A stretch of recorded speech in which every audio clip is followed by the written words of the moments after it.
Happy new year 2026. നമ്മുടെ ഇന്നത്തെ session goal setting എങ്ങനെ പാരൻറ്റിങ്ങിൽ കൊണ്ടുവരാം എന്നുള്ളതാണ്. അപ്പോൾ ഇന്നത്തെ session once again welcome all. ഇന്നത്തെ സെഷന്റെ പ്രത്യേകത നിങ്ങളൊക്കെ പോസ്റ്ററിൽ കണ്ടിട്ടുണ്ടാവും അല്ലെ? ഗോൾ സെറ്റിംഗ് ആണ്. ഇവിടെ ഗോൾ സെറ്റിംഗ് എന്ന് പറയുന്നത് ഒരു ഗോൾ സെറ്റിംഗ് ചെയ്യാന്ന് പറയുന്നത് ഏതൊക്കെ മേഖലയിൽ നമുക്ക് ഗോൾ സെറ്റ് ചെയ്യാൻ പറ്റും? ഏതൊക്കെ മേഖലയിലാണ് നമ്മൾ ഗോൾ സെറ്റ് ചെയ്യുന്നത്? ഗോൾ എന്ന് പറയുന്നത് നമ്മുടെ ലക്ഷ്യം സെറ്റ് ചെയ്യുന്നത് ഞാൻ തന്നെ പറയാം അല്ലെ? ഹെൽത്ത്, ആരോഗ്യം അല്ലേ? ഹെൽത്ത് എന്ന് പറയുന്ന ആരോഗ്യം. ചില ആൾക്കാര് നാളെ മുതൽ ഞാൻ ഡയറ്റ് തുടങ്ങും, വെയിറ്റ് ഉള്ളവരാണെങ്കിൽ, അല്ലെങ്കിൽ നാളെ മുതൽ ഡയറ്റ് തുടങ്ങും. 2 ദിവസത്തേക്ക് നല്ല ഡയറ്റ് ഒക്കെ ചെയ്യും, കുറെ പട്ടിണി എടുക്കും, കുറെ എക്സസൈസ് ചെയ്യും, കുറെ ജിമ്മിൽ പോകണം എന്നൊക്കെ വിചാരിക്കുന്നവരുണ്ടാവും. പ്ലാനിങ് ഇങ്ങനെ കടന്നു പോയിട്ട് ദിവസങ്ങൾ കഴിയുന്നവരുണ്ടാവും. ഇനി പിന്നെ വീട്ടിൽ നിന്ന് മറ്റ് എക്സസൈസ് ചെയ്യുന്നവരായിരിക്കാം, ഡയറ്റ് പ്ലാൻ ആയിരിക്കാം, ഫുഡ് ഇന്ന സമയത്ത് ചോറ് കഴിക്കില്ല എന്ന് നെയ്യത്ത് വെച്ചവരായിരിക്കാം. ഇങ്ങനെ പലതരത്തിലുള്ള ഹെൽത്ത് ഡയറ്ററി, വെയിറ്റ് കുറക്കുന്നവരുണ്ടാവും, കൂട്ടുന്നവരുണ്ടാവും, എല്ലാ ടൈപ്സിലും ഇല്ലേ? ഇങ്ങനൊക്കെ പ്ലാൻ ചെയ്തവര് നമ്മുടെ കൂട്ടത്തിലുണ്ടോ? ഞാൻ എടുക്കണ്ട് ഇത്ര ദിവസം എന്നുള്ളത് അല്ലേ? ആ ഡയറ്റിനെ നോക്കി കാണേണ്ടതാണ്. ക്വസ്റ്റ്യൻ മാർക്കല്ലേ? രണ്ടാമത്തത്, നമ്മുടെ ജോലി ഉള്ളവരാണെങ്കിൽ, ജോലിക്ക് ആവശ്യമുള്ളവരാണെങ്കിൽ നമ്മുടെ കരിയർ, നമ്മുടെ ജോലി എന്താവണം, അതൊക്കെ ആയിട്ട് ബന്ധപ്പെട്ട് കുറെ ആൾക്കാരുണ്ടാവും. മൂന്നാമത്തത് ഫാമിലി, എന്റെ കുടുംബം, എന്റെ മക്കള്, എന്റെ ഒക്കെ ഇങ്ങനെ ആക്കണം, അങ്ങനെ ആക്കണം, ഞാൻ ഇനി കുട്ടികളെ ഇങ്ങനെ പഠിപ്പിക്കും, ഇങ്ങനെ ചെയ്യിപ്പിക്കും, ഇങ്ങനെ വല്ല ഗോളും സെറ്റ് ചെയ്തവരുണ്ടാകും. പാരന്റിങ്ങുമായിട്ട് ബന്ധപ്പെട്ട് നമ്മളെ ക്ലാസ് നിന്ന് അതിലാണ് വരുന്നത്. അതുമായിട്ട് ബന്ധപ്പെട്ട് ഈ അങ്ങനെ ഒരു ഗോൾ ആരെങ്കിലും ഉള്ളിലുണ്ടോ? അതിനൊരു ഗോൾ ആവശ്യമുണ്ടോ? യെസ്, ഉള്ളിലുണ്ട്. ഞാൻ എന്നും സെറ്റ് ചെയ്യണതാണ്, ഒരിക്കലും ഷൗട്ട് ചെയ്യൂലെന്ന്. ഈ വർഷവും സെറ്റ് ചെയ്തിട്ടുണ്ട്, പക്ഷെ ഗോള് മാത്രമേ ഉള്ളൂ, അറ്റൈൻമെന്റ് ഇല്ല. വീഡിയോയില് വരും, അപ്പോഴേ ആ ഒരു ഇന്ററാക്ഷൻ കുറച്ചുകൂടെ നമുക്ക് ആ ഒരു എന്താ പറയാ, കുറച്ചുകൂടെ ഭംഗിയാവുള്ളൂ. അപ്പോ ഗോള് മാത്രമേ ഉള്ളൂ, ഷൗട്ട് ചെയ്യില്ല എന്നുള്ളത്. ഓക്കെ, ഗോള് മാത്രം ഒരു സൈഡില് അല്ലെ? കുറച്ച് ഇന്നത്തെ പണ്ടൊന്നും ആൾക്കാർക്ക് ഗോള് സെറ്റിംഗ് എന്താ അതൊന്നും അറിയില്ല. പക്ഷെ ഇന്നത്തെ ആൾക്കാർക്ക് ധാരാളം ഫ്രീ ക്ലാസ്സുകളും അവൈലബിൾ ആണ്, ധാരാളം പിന്നെ മറ്റു കാര്യങ്ങളൊക്കെ അവൈലബിൾ ആണ്. ഇതുള്ളത് കൊണ്ട് തന്നെ നമ്മുടെ ഒക്കെ എന്താണ് ഗോൾ സെറ്റിംഗ് വരുന്ന സമയത്ത് നമ്മളെ ഉള്ളിൽ എന്തുണ്ടാവും? കൊറേ മാറ്റം വരുത്തും. ആദ്യത്തെ കുറച്ച് ദിവസം എത്തൂലേ? പിന്നെ കുറച്ച് ടീംസ് ഉണ്ട് സ്പിരിച്വൽ ലൈഫ് എന്ന് വെച്ച് കഴിഞ്ഞാൽ എന്താ? മുസ്ലിംസ് ആണെങ്കിൽ എല്ലാ മതസ്ഥരും ഉണ്ടാവും നമ്മുടെ ഗ്രൂപ്പിൽ. എന്നാലും മുസ്ലിംസ് ആണെങ്കിൽ ഞാൻ ഇനി എല്ലാ നിസ്കരിക്കും, ഖുർആനോതും, ഇങ്ങനെ കുറെ തീരുമാനങ്ങൾ ഉണ്ടാവും. ക്രിസ്ത്യൻസ് ആണെങ്കിൽ അതിൻ്റെതായ കുറെ അല്ലെ, ഇങ്ങനെ തീരുമാനങ്ങളൊക്കെ എടുത്തിട്ടുണ്ടാവും. ആദ്യത്തെ കുറച്ച് ദിവസമൊക്കെ ഭയങ്കര സെറ്റപ്പ് ആയിട്ട് എല്ലാം ചെയ്യും. പിന്നെ തീരുമാനം എടുത്ത ഒരു പീരീഡ് ടൈം വരുന്നവരെ കണ്ടിന്യൂ ചെയ്യുമോ? പിന്നെയും തെറ്റും. സെൽമത്ത വീഡിയോയില് വരൂ. അപ്പൊ ഒരു സമയം കഴിയുമ്പോ ഇതെന്ത് ചെയ്യും? കുറച്ച് കഴിയുമ്പോ, അല്ലെങ്കിൽ അടുത്ത ഒരു കണ്ടിന്യൂസ് ആയിട്ട് പോകുമ്പോ എവിടെയെങ്കിലും ഒരു ടേണിങ് വരുന്ന സമയത്ത് അവിടെ സ്റ്റോപ്പ് ആയി പോകും അല്ലേ? അങ്ങനെ ഉണ്ടാവാറുണ്ടോ?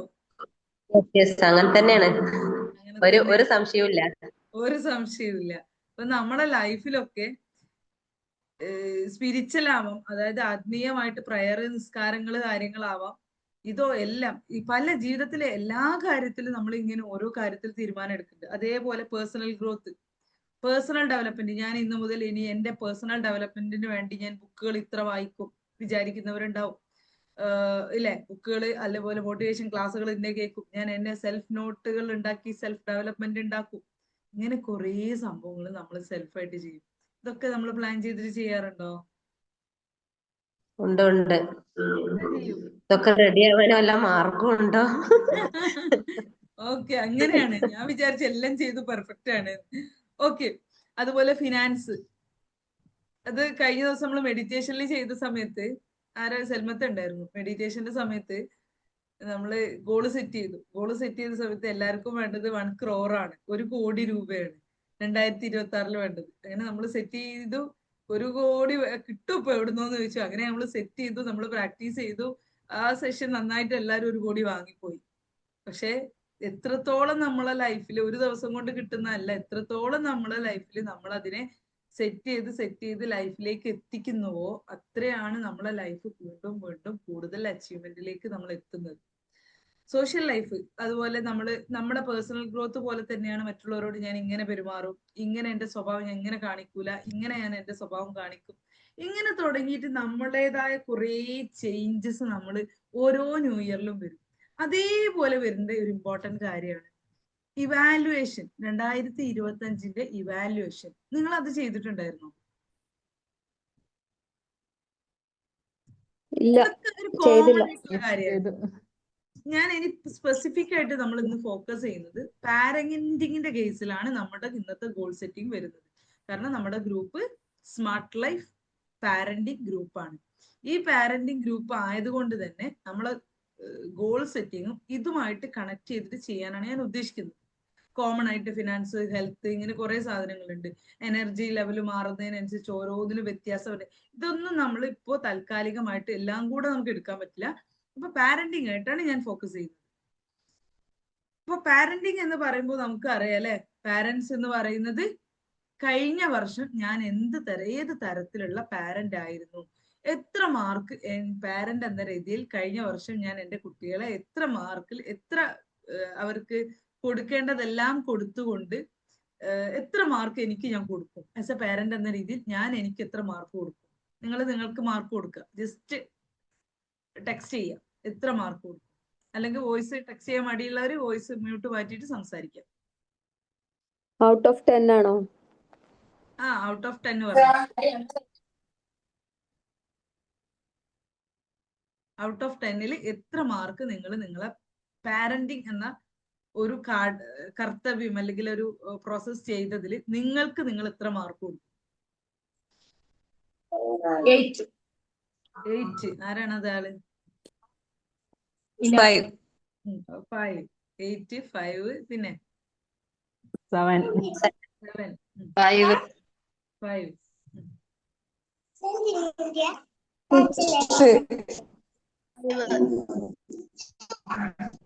6. ഒരു 3 മാർക്ക് കൊടുക്കാൻ തോന്നുന്നു, അതന്നെ കൂടുവോന്ന ഡൗട്ട്. ആരാണിത്? സൈറത്താ? 3 മാർക്കാ കൊടുക്കാൻ തോന്നുന്നത്. വളരെ സത്യസന്ധമായിട്ട് പറയുന്നു. ആരെന്ത് വിചാരിക്കുന്നു എന്നൊരു ചിന്ത ഇവിടെ വേണ്ട കേട്ടോ. നിങ്ങളിലേക്ക് നോക്കിയാൽ മതി. സെൽഫ് ഇവാലുവേഷനിലേക്ക് മാത്രം ഫോക്കസ് ചെയ്താൽ മതി. മറ്റുള്ളവർ എന്ത് വിചാരിക്കും എന്നുള്ളതല്ല. കാരണം നമുക്ക് 26ലേക്ക് നമ്മളെ കുട്ടികളെ കെയർ ചെയ്യുന്ന രീതിയിൽ എത്രത്തോളം നമ്മളിൽ മാറ്റം കൊണ്ടുവരും എന്നുള്ളതാണ് നമ്മൾ നോക്കേണ്ടത്. 26 കംപ്ലീറ്റ്, അടുത്ത വർഷം ന്യൂ ഇയറിൽ പഠിച്ചവൻ നമുക്ക് ആയുസ്, ആരോഗ്യം ഒക്കെ തന്നിട്ടുണ്ടെങ്കിൽ, ഇതുപോലെ ഒരു ന്യൂ ഇയറിൽ ഇരിക്കാൻ ഭാഗ്യം തന്നിട്ടുണ്ടെങ്കിൽ, അന്ന് ഞങ്ങള് സെറ്റ് ചെയ്ത ഗോള് പിന്നെ 5 ആയിരുന്നെങ്കിൽ, 25-ൽ 5 ആയിരുന്നെങ്കിൽ, ഇതിൽ ഞങ്ങൾ 10 സെറ്റ് ചെയ്തിരുന്നു. ആ 10 എനിക്ക് ഇല്ലെങ്കിൽ 10-ൽ 10ഉം അല്ലെങ്കിൽ 9എങ്കിലും എനിക്ക് പൂർത്തീകരിക്കാൻ സാധിച്ചു എന്ന് പറയുന്ന ഒരു പാരന്റ് ആയിരിക്കണം ഈ ഗ്രൂപ്പിലുള്ളത്. അപ്പൊ നിങ്ങൾക്ക് കൊടുക്കേണ്ട മാർക്ക് കൃത്യമായി നിങ്ങൾ കൊടുത്തിരിക്കണം. അത് സെൽഫ് അനാലിസിസിന്റെ ഭാഗം.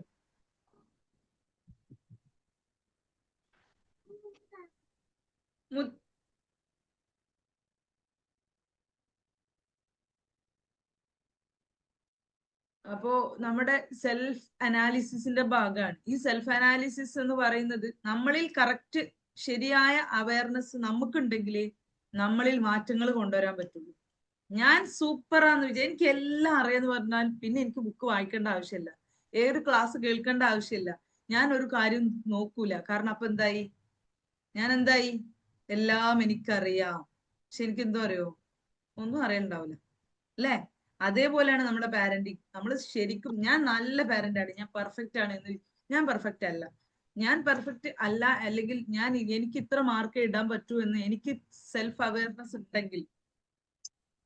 ഉണ്ടെങ്കിൽ എന്താണ്, നമുക്ക് 26ലേക്ക് ആ മാറ്റം കൊണ്ടുവരാൻ പറ്റൂ.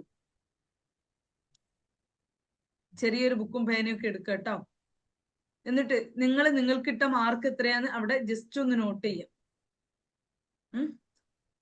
നിങ്ങൾക്കിട്ട മാർക്ക് എന്താണെന്നുള്ള ആ ഒരു പേപ്പറിൽ ജസ്റ്റ് ഒന്ന് നോട്ട് ചെയ്യാം. ഇനി അടുത്തൊരു സാധനം ഞാൻ എഴുതാൻ പറയുന്നത്, നിങ്ങൾക്ക് എന്താണ്, ഞാൻ ഇത്രേ ചെയ്തു, ഇപ്പൊ ഞാൻ 5 മാർക്ക് ഇടുന്നതെങ്കിൽ ആ 5 എന്ന ഒരു റിഫ്ലക്ഷൻ ആണ് നമ്മൾ ആദ്യത്തെ ഒരു സെഗ്മെന്റിൽ ചെയ്യുന്നത്. രണ്ടാമത്തെ നമ്മൾ ഗോൾ സെറ്റ് ചെയ്ത് തരും. ആ റിഫ്ലക്ഷൻ എന്ന് പറയുമ്പോൾ അതിൽ വരുന്ന ഒരു ഞാൻ 5 മാർക്ക് ഇട്ടെങ്കിൽ ബാക്കി 5 ഉണ്ട്, ഔട്ട് ഓഫ് 10 ബാക്കി 5 ഉണ്ട്. ആ പോരായ്മ പാരന്റിങ് എന്ന രീതിയിൽ എനിക്ക് എന്താണുള്ളത്? എൻ്റെ ഉള്ളിൽ ഞാൻ കുറക്കാനുള്ള കാരണം എന്നിൽ ഞാൻ ആഗ്രഹിക്കുന്ന എന്തൊക്കെയോ നടത്തിയിട്ടില്ല, അതുകൊണ്ടല്ലേ? ആണോ അല്ലേ? ആണോ അല്ലേ? അപ്പൊ എന്താണ് എന്റെ കുറവുകൾ എന്നല്ല? അതെ, നിങ്ങൾ മനസ്സിലാക്കിയ കുറവുകൾ എന്തൊക്കെയാണ്? നിങ്ങളെ പാരന്റിങ് എന്ന രീതിയിൽ നിങ്ങൾ മനസ്സിലാക്കിയ കുറവുകൾ എന്താണ്? ഇവിടെ എന്താ അവിടെ ഒന്നാ പോവും. മ്യൂട്ട് ചെയ്യോ?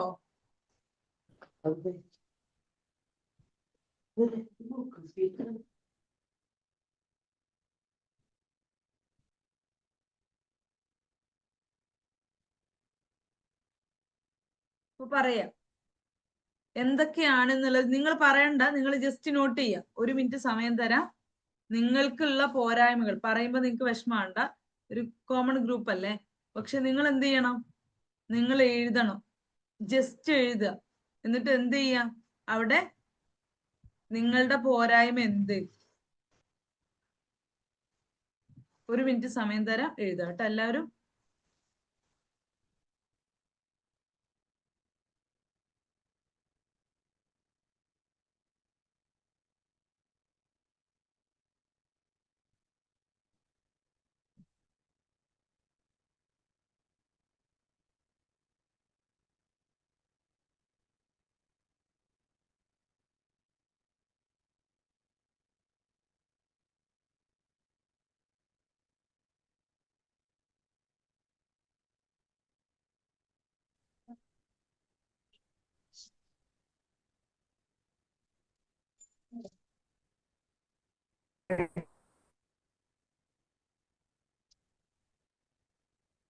എഴുതി? എല്ലാരും എഴുതിയോ? ഓക്കെ. എന്താണ് എഴുതാൻ പറഞ്ഞത്? ഹിനത്ത കേട്ടില്ല, എഴുതാൻ പറഞ്ഞത് നമ്മളെ പാരന്റിങ്ങിന്. ഹിനത്ത കേൾക്കുന്നുണ്ടോ? നമ്മളെ പാരന്റിങ്ങിന് മാർക്ക് കൊടുക്കാൻ പറഞ്ഞിട്ടുണ്ട്. നമ്മുടെ പാരന്റിങ്ങിന് നമ്മൾ ഈ മാർക്ക് കൊടുത്തതിൽ 5 കൊടുത്തവരുണ്ട്, 6 കൊടുത്തവരുണ്ട്, 8 കൊടുത്തവരുണ്ട്. ഓരോരുത്തർക്കും ഓരോരുത്തരുടേതായത് കൊടുക്കാം. എപ്പോഴും കൃത്യമായ അനാലിസിസ് ആയിരിക്കണം. മറ്റുള്ളവരുടെ ഗ്രൂപ്പിൽ പറയുന്നതിലോ ഒന്നിലോ ആവരുത്. കാരണം നമ്മൾക്ക് നമ്മളെ കുറിച്ച് കൃത്യമായ അവയർനെസ് ഉണ്ടെങ്കിൽ അടുത്ത 2026 പാരന്റിങ്ങിൽ നമുക്ക് പൂർണ്ണത വരുത്താൻ പറ്റുള്ളൂ. മനസ്സിലാവുണ്ടോ? അപ്പൊ കൃത്യമായ നിങ്ങൾ ആ സ്കോർ കൊടുത്തിട്ട് എത്രയാണോ, ഇപ്പൊ ഒരു 6 കൊടുത്ത ആളാണെങ്കിൽ 4 പോരായിക ഉണ്ട് അല്ലെ. 10 ഔട്ട് ഓഫ് 10 ആണ് നമ്മൾ മാർക്ക് ഇടുന്നത്. അപ്പൊ 4 കുറവുണ്ട്. ഈ 4 കുറവ് എന്താണ് എനിക്കുള്ളത്? ഞാൻ ആഗ്രഹിക്കുന്ന, ഞാൻ മറ്റുള്ളവരെ കമ്പയർ ചെയ്തിട്ടല്ല ഞാൻ പാരന്റിങ് ഇടുന്നത്. ഞാൻ എന്നിൽ തന്നെ കുറെ സാധനം എനിക്ക് ഇങ്ങനെ, ഞാൻ ഇപ്പോ നമ്മളെ സൈറത്ത പറഞ്ഞ പോലെ എന്റെ ദേഷ്യം എനിക്ക് കൺട്രോൾ ചെയ്യാൻ പറ്റുന്നില്ല, അതുകൊണ്ടാണ് ഞാൻ എന്റെ മാർക്ക് കുറച്ചത്. അപ്പൊ എനിക്ക് എന്റെ ദേഷ്യം കൺട്രോൾ ചെയ്യാൻ പറ്റുന്നില്ല എന്നുള്ളതാണ് അവിടെ ഒരു പാരന്റിങ്ങിൽ വന്നൊരു മിസ്റ്റേക്ക് ആയിട്ട് കാണുന്നതെങ്കിൽ, അപ്പൊ അതൊരു പോയിന്റ് ആയിട്ട് കുറച്ചു. അങ്ങനെ നമുക്ക് കുറക്കാൻ പറ്റുന്ന എന്താണ്? അല്ലെങ്കിൽ ആ ദേഷ്യം 2 പോയിന്റ് ആയിട്ട് ഞാൻ കുറച്ചു, അത് കാരണം വളരെ പ്രയാസപ്പെടുന്നുണ്ട്. ആ 2 പോയിന്റ് കുറക്കാനുള്ള കാരണം ഇതാണ് എന്ന് നമ്മൾക്ക് അനാലിസിസ് ചെയ്യാണ് നമ്മളെ. മനസ്സിലായോ? മനസ്സിലായി. ഓക്കെ, അതിനാണ് ഞാൻ 1 മിനിറ്റ് സമയം തന്നത്. എല്ലാരും ചെയ്തോ? ചെയ്ത് കഴിഞ്ഞിട്ടുണ്ടെങ്കിൽ യെസ് എന്ന് ജസ്റ്റ് ഒന്ന് കമന്റ് ചെയ്യാം. ചെയ്തു കഴിഞ്ഞു. Okay, very good. എല്ലാരും ചെയ്തു എന്ന് വിചാരിക്കുന്നു.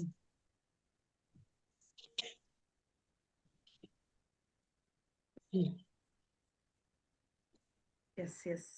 ഓക്കെ, എല്ലാരും ചെയ്തോട്ടെ എന്ന് വിചാരിച്ചിട്ടാണ് ഞാൻ ഒന്നുകൂടെ സമയം തന്നത്. ഓക്കെ, ഇനി നെക്സ്റ്റ് നമ്മള് ഇനി 2026 പോകുന്നത്. 2026 പോകുന്ന സമയത്ത് എന്ത് മാറ്റാണ് വരുത്തേണ്ടത് നമ്മൾ ഡിസൈഡ് ചെയ്യണം അല്ലെ. അവിടെയാണ് നമുക്ക് ഈ ഗോൾ സെറ്റിങ്ങിന്റെ പ്രാധാന്യം ഉള്ളത്. ഈ ഗോൾ സെറ്റിങ്ങിന്റെ പ്രാധാന്യമുള്ളത് അവിടെയാണ്. ജസ്റ്റ് സ്മാർട്ട് എന്ന് എഴുതുക, SMART. അതിങ്ങനെ SMART ഇങ്ങനെ ലൈനിൽ എഴുതുക കേട്ടോ. നമ്മൾ ഗോള് സെറ്റ് ചെയ്യുമ്പോഴാണ് 2026 എന്റെ പാരന്റിങ്ങില് ഞാൻ ഔട്ട് ഓഫ് 10 10 വരുത്തും.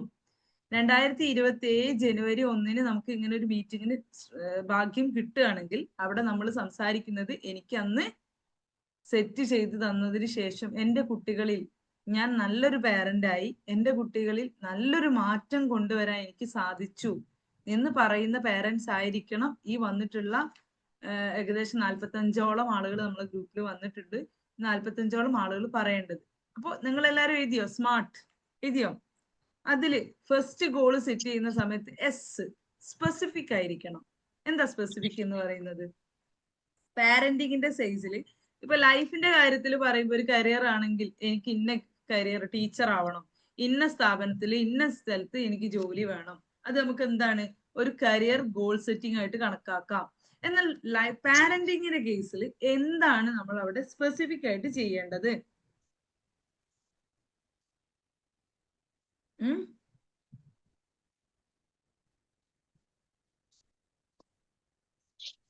നല്ലൊരു രക്ഷിതാവാവുക.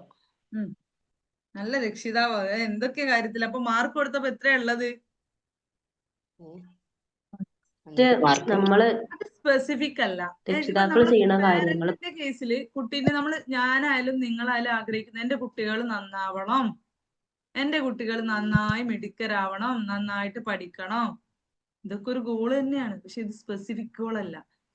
നമ്മൾക്ക് കൊടുക്കുന്നത് എപ്പോഴും സ്പെസിഫിക് ആയിട്ടുള്ള ക്ലിയർ ആയിട്ടുള്ള ഒരു ഇൻഫർമേഷൻ ആണ് നമ്മൾ എഴുതി വെച്ച് നമുക്ക് കൊടുക്കുന്നത്. ഒരു ഗുഡ് ലിസണർ ആവണം ഒരു ഗോള്. ഒറ്റ മിനിറ്റ് ഞാൻ കംപ്ലീറ്റ് ചെയ്യട്ടെ. സ്പെസിഫിക്കിലേക്ക് വരികയാണ്. അപ്പൊ നമ്മൾ ആ സ്പെസിഫിക്കിലേക്ക് വരുന്ന സമയത്ത് ക്ലിയർ കട്ടായിട്ട് നമ്മളിൽ ഡിഫൈൻ ചെയ്യുമ്പോൾ മാത്രമാണ് അവിടെ എന്തുണ്ടാവേണ്ടത്? ഗോൾ സെറ്റ് ആവുള്ളൂ. ഇപ്പൊ ലിസണർ എന്ന് പറഞ്ഞു. ലിസണർ എന്ന് പറയുമ്പോൾ അതും ഒരു കോമൺ വേഗമായിട്ടുള്ള, അതായത് ക്ലിയർ അല്ലാത്ത ഒരു സെറ്റാണ്. ഞാൻ 10 മിനിറ്റ് നേരം ഒരു ഗോൾ സെറ്റ് ചെയ്യുന്ന സമയത്ത് ഈ ലിസണറിന്റെ ഒരു മറ്റൊരു വേർഷൻ ഞാൻ പറയാൻ പോവാണ്. എല്ലാം നമുക്ക് പറയാൻ പറ്റില്ല, ചില കാര്യങ്ങൾ നമുക്ക് പറഞ്ഞുതരാം. അപ്പൊ ലിസണർ എന്ന കേസിൽ പറയുമ്പോൾ ഡെയിലി 10 മിനിറ്റ് ഞാൻ എൻ്റെ കുട്ടികളുടെ കൂടെ അവരുടെ കാര്യങ്ങൾ പറയുന്നത് കേൾക്കാൻ ഇരിക്കും. അത് സ്പെസിഫിക് ഗോളാണ്. നല്ലൊരു ലിസണറാണ്. എപ്പോഴെങ്കിലൊക്കെ പറയും, എപ്പോഴെങ്കിലൊക്കെ കേൾക്കും. തോന്നുമ്പോ കേൾക്കും, തോന്നുമ്പോ കേൾക്കില്ല. മനസ്സിലായോ? സ്പെസിഫിക്കും അല്ലാത്തതും. ഷെമീനത്താ മ്യൂട്ടാക്കൂ. മനസ്സിലായോ? സ്പെസിഫിക്കും അല്ലാത്തതും മനസ്സിലായോ? ഗോൾ സെറ്റ് ചെയ്യുന്ന സമയത്ത് ഇങ്ങനെ ആക്യുറേറ്റ് ആയിട്ട് ചെയ്യണം. ഷെമീനത്തെ മ്യൂട്ട് ചെയ്യൂ. അപ്പൊ ആക്യുറേറ്റ് ആയിട്ട് ചെയ്യണം ഏത് കാര്യമായാലും. ഇനി പഠനം, എന്റെ കുട്ടികളെ നന്നായിട്ട് ഞാൻ പഠിപ്പിക്കും, പോരാ, അത് ഗോൾ സെറ്റ് അല്ല. ഗോൾ സെറ്റ് ചെയ്യണമെങ്കിൽ എന്റെ കുട്ടിക്ക് ഡെയിലി 7 മണി മുതൽ 8:30 വരെ അല്ലെങ്കിൽ 9 മണി വരെ ഞാൻ അവരെ കൂടെ പഠനത്തിൽ എല്ലാത്തിലും സഹായിച്ച് പഠിക്കാൻ അവരെ കൂടെ ഇരിക്കും. ഒരു ഗോൾ സെറ്റ് ആണ്. മനസ്സിലായോ? മനസ്സിലായോ? സ്പെസിഫിക് ആയിരിക്കണം, കോമൺ വാക്കുകൾ ആയിരിക്കരുത്. എന്തില്? പാരന്റിങ്ങിന്റെ കേസിൽ വരുന്ന സമയത്ത്. ഇനി മൊബൈലിന്റെ, നമ്മൾ പലപ്പോഴും പാരന്റ്സ് പറയുന്നത് മൊബൈൽ ഉപയോഗം ഞാൻ കുറച്ചു അല്ലെങ്കിൽ ഞാൻ ചെയ്യുന്നത്. നമ്മൾ എപ്പോഴാണോ നമ്മൾ സ്പെസിഫിക് ആക്കിയിട്ട് പറയണം, ഞാൻ ഇന്ന സമയം മുതൽ ഇന്ന സമയം വരെ ഞാൻ ഉപയോഗിക്കില്ല, ഇന്ന സമയം മുതൽ ഇന്ന സമയം വരെ ഇന്നത് കാര്യത്തിൽ. അതായത് ഏത് ഗോളാണെങ്കിലും അതിന് കറക്റ്റ് ആയിട്ട് ആക്യുറേറ്റ് ആയിട്ട് നമുക്ക് സ്പെസിഫിക് ആയിട്ട് ഡിഫൈൻ ചെയ്യുമ്പോൾ മാത്രമേ, അല്ലെങ്കിൽ എഴുതി വെക്കുമ്പോൾ മാത്രമേ അത് ഗോൾ സെറ്റ് ആവുള്ളൂ. അതാണ് ഫസ്റ്റ് പോയിന്റ്. എന്ത്? സ്പെസിഫിക് ആയിരിക്കണം. All of you understood? Yes. Yes. Yes. അപ്പൊ എല്ലാവരുടെയും ഗോൾ ഇനി എന്താവും? സ്പെസിഫിക് ആയിരിക്കുമെന്ന് ഞാൻ വിചാരിക്കുന്നു. രണ്ടാമത്തത് എം ആണ് അല്ലെ? സ്മാർട്ടിന്റെ എം ആണ്. മെഷറബിൾ ആണ്. മെഷറബിൾ എന്ന് പറഞ്ഞാൽ എന്താ? അളക്കാവുന്നത്. എന്താണ്? നേരത്തെ നമ്മൾ പറഞ്ഞ പോലെ ഞാൻ നല്ല പാരന്റ് ആകും, അത് ഗോളല്ല. അത് ഗോളാണോ? നല്ല പേരന്റ് എന്ന് പറയുന്നത് ഗോളാണോ? ഞാൻ നിങ്ങളൊക്കെ നല്ലതാ, പക്ഷെ ഇടയ്ക്കോ പ്രശ്നങ്ങളുണ്ട്. എന്റെ സ്വഭാവത്തിലുണ്ട്, നിങ്ങളുടെ സ്വഭാവത്തിലൊക്കെ ഉണ്ട്, ഇല്ലേ? നമ്മൾ എപ്പോഴെങ്കിലും മോശം പേരന്റ് ആയോ? പിന്നെ നമ്മൾ ഇതിലൊക്കെ കാണുന്ന കുറെ പീഡന കേസുകളിലൊക്കെ കാണുന്ന പോലെ ചട്ടകം എടുത്ത് വെക്കുന്ന അമ്മയാണോ നമ്മള്? അല്ല, നമ്മള് നല്ല പേരന്റ് അല്ല. തന്നെയാണ്. പക്ഷെ എന്തുണ്ട്? സ്പെസിഫിക് അല്ല. അവിടെ നമ്മള് നല്ല പേരന്റ് ആവണം എന്ന് ഉദ്ദേശിച്ച കാര്യങ്ങള് ഇപ്പൊ നിങ്ങൾ എഴുതിയ നെഗറ്റീവ്സ് ഇല്ലേ, അതിലേതെങ്കിലും ഒക്കെ ഒന്ന് എടുത്ത് പറഞ്ഞാൽ ഞാൻ എടുത്തു പറയാം. അതായത് സൈറത്ത പറഞ്ഞ പോലെ ദേഷ്യത്തിന്റെ കാര്യം എടുത്തു പറയുകയാണെങ്കിൽ, ഒരു ദിവസത്തില് ഞാൻ ഒരു തവണയിൽ കൂടുതൽ ദേഷ്യപ്പെടില്ല. അല്ലെങ്കിൽ അതായത് ഒരു തവണ എന്തിനാ കൊടുത്തത്? അത് ദേഷ്യപ്പെടുകയാണെങ്കിൽ അത്രയും സാഹചര്യം വന്നാൽ പോസ്റ്റ് ചെയ്തിട്ട് ദേഷ്യപ്പെടും. പോസ്റ്റ് ചെയ്യാന്ന് പറഞ്ഞാൽ എന്താ? അവരോടുള്ള ദേഷ്യത്തിന് 1 മിനിറ്റ് ഉണ്ടാകുന്നിട്ട് ആ കാര്യത്തെ കുറിച്ച് റെസ്പോണ്ട് ചെയ്യുക. മനസ്സിലായോ? അത് സ്പെസിഫിക് ഗോളാണ്.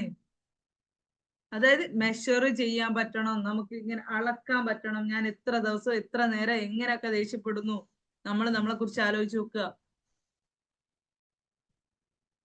ഞാൻ എത്രത്തോളം ദേഷ്യപ്പെടുന്ന ആളാണ്?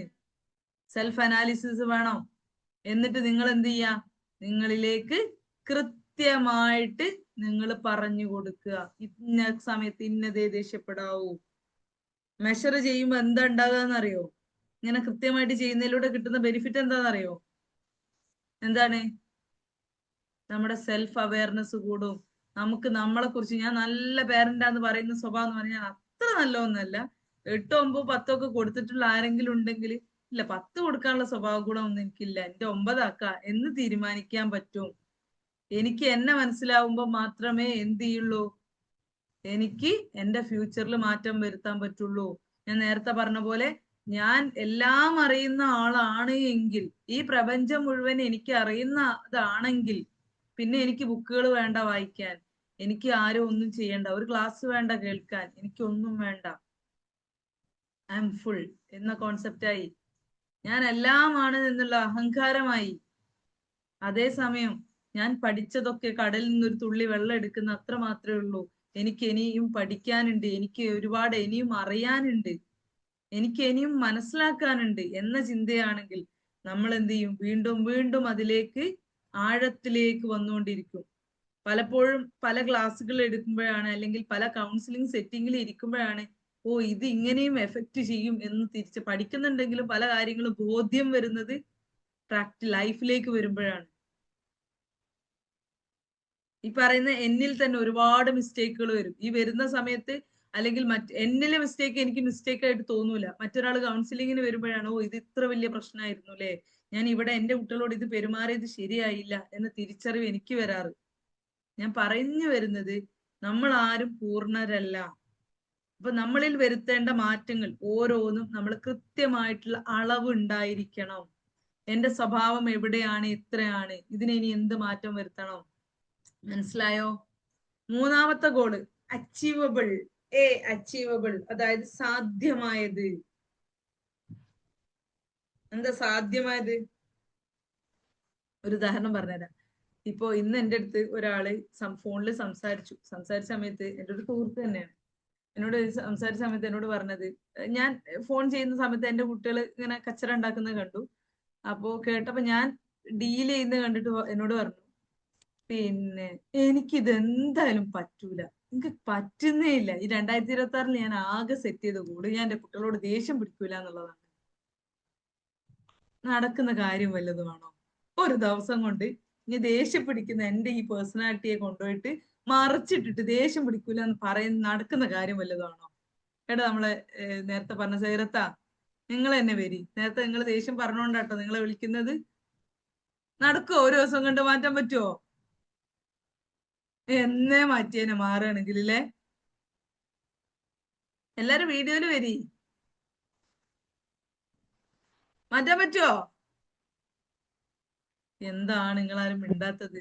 ഇല്ല മാറ്റാൻ പറ്റൂല. മാറ്റാൻ പറ്റൂല. അല്ല, പറയുന്നുണ്ടായിരുന്നു, മ്യൂട്ടായിരുന്നു. അതാ. ആണോ? സോറി, പറഞ്ഞോളൂ. ശ്രമിക്കുന്നുണ്ട്, പക്ഷെ കുറയും, പതുക്കെ കുറയും, ഒറ്റയടിക്ക് കുറയില്ല. അതായത് നമുക്ക് ഒരിക്കലും നമ്മൾ അത് ശീലിച്ചിട്ടില്ല, ഹാബിറ്റ് ലൈഫിലേക്ക് കൊണ്ടുവരാത്ത ഒരു മനുഷ്യന് ഒരു ദിവസം കൊണ്ട് ഞാൻ എന്തൊക്കെ വന്നാലും ദേഷ്യം പിടിക്കൂല എന്ന് പറഞ്ഞ് നടക്കോ? ഇല്ല. അതൊരു പിന്നെ എന്താ പറയാ, സാധ്യമായ സാധനമല്ല. അതാണ് അച്ചീവബിൾ എന്ന് പറയുന്നത്. അതൊരു സാധ്യമായ അങ്ങനെ കാര്യമല്ല. പറയുന്ന ദിവസമായിരിക്കും ദേഷ്യം പിടിച്ചു പോവുക. അല്ലെങ്കിൽ പറയുന്ന ദിവസം, അല്ലെങ്കിൽ അവിടെ നമ്മൾ എന്ത് ചെയ്യാണ്, നമ്മള് ഒരു തീരുമാനം എടുക്കുന്ന ദിവസമായിരിക്കും ഓല് കാര്യമായിട്ട് ഒരു പ്രശ്നം ഉണ്ടാക്കി വരും. ആ തീരുമാനം അതോടുകൂടി വെള്ളത്തിലാവും. അങ്ങനെയാണോ? അങ്ങനെയാണ് അങ്ങനെ അധികം ഉണ്ടാവാറുണ്ട്. അങ്ങനെ ഉണ്ടാവാറുണ്ട്. അപ്പോ പക്ഷെ അവിടെ നമുക്കൊരു ക്ലിയർ ഗോള് സെറ്റ് ചെയ്യാൻ പറ്റും. എങ്ങനെയാണ്?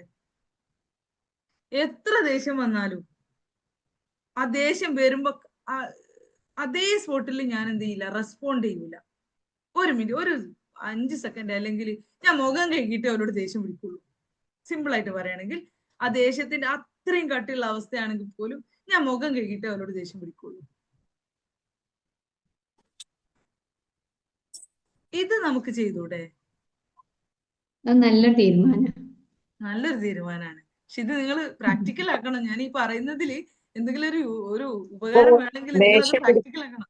അതൊക്കെ ആ ടൈമിന് ഓർമ്മ വരുമോ? ദേഷ്യം പിടിക്കണില്ല എന്ന് കാണുമ്പോ മക്കള് മുതലാ